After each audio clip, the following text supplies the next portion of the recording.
토요일 MBC 뉴스데스크 광주 전남권 소식입니다.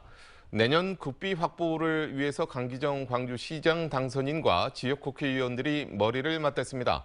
호남 소외론을 극복하고 지역 발전을 이끌어가기 위해서는 모두 힘을 합쳐야 한다고 강조했습니다. 김영창 기자의 보도입니다.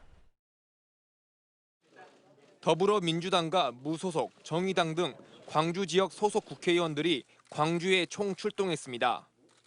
상당히 이례적인데 강기정 광주시장 당선인과 함께 내년 국비 확보를 위해 한자리에 모인 겁니다. 광주시의 주요 국비 지원 사업은 40개로 당장 내년에 필요한 사업비는 2,284억 원. 하지만 윤석열 정부 내각에 호남 출신이 없는 만큼 호남 소외 극복과 국비와 예산 등을 얼마나 확보할 수 있을지가 관건입니다. 특히 광주시의 내년 목표인 3조 5천억 원의 국비 확보를 위해선 무엇보다도 지역 국회의원들의 역할이 커졌습니다. 호남에 대한 소외가 더더욱, 특히 광주에 대한 소외가 더더욱 심해지지 않을까에 대한 걱정이 굉장히 많이 됩니다.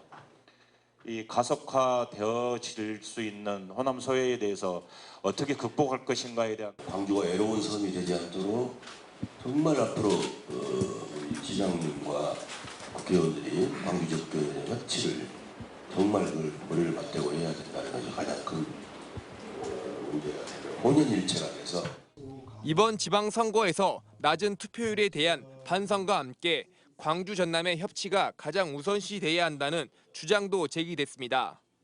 공공항 이전이나 그다음에 나중에 SRF 문제나 광주와 전남이 잘 협력하고 또 방안을 찾아야 될 부분인데 강기정 당선인은 오는 24일 국민의힘과 예산정책협의회를 열고 국비 확보 총력에 나설 방침입니다. MBC 뉴스 김영창입니다. 더불어민주당 비례대표 김경만 의원이 오늘 선거사무소 개소식을 열고 차기 총선 광주 서구 을 출마를 시사했습니다.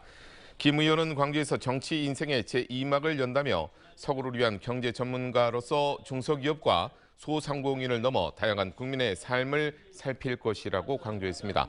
그러면서 입법권과 예산권을 가진 국회의원으로서 지역의 묵은 현안 문제들을 해결하는 데 앞장설 것이라고 밝혔습니다.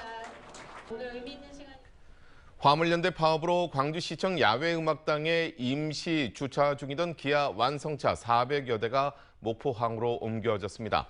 기아자동차는 오늘 해당 차량들을 카 캐리어를 통해 출고하는 등 물류 정상화에 힘쓰고 있습니다. 이에 앞서 지난 14일 기아는 화물연대 파업으로 차고지가 포화 상태에 이르자 차량 400여 대를 시청 야외 음악당을 대체 장소로 정하고 차량을 보관했습니다. 광주 전남 지역에서 코로나19 확진자가 이틀째 300명대를 기록했습니다.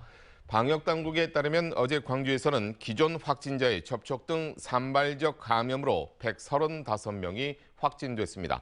전남은 여수와 순천 등 20개 시군에서 208명이 확진 판정을 받았고 1명의 사망자가 발생했습니다.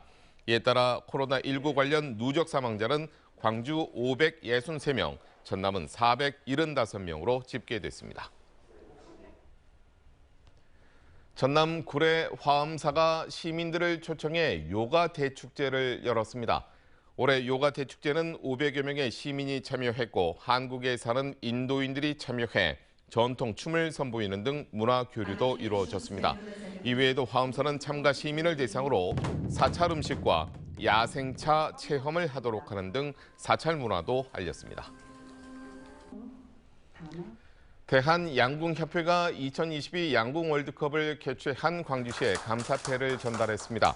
광주시는 대한양궁협회로부터 안상과 최미선, 김재덕 등 국가대표 선수단 16명의 사인이 담긴 감사패를 받았다고 밝혔습니다.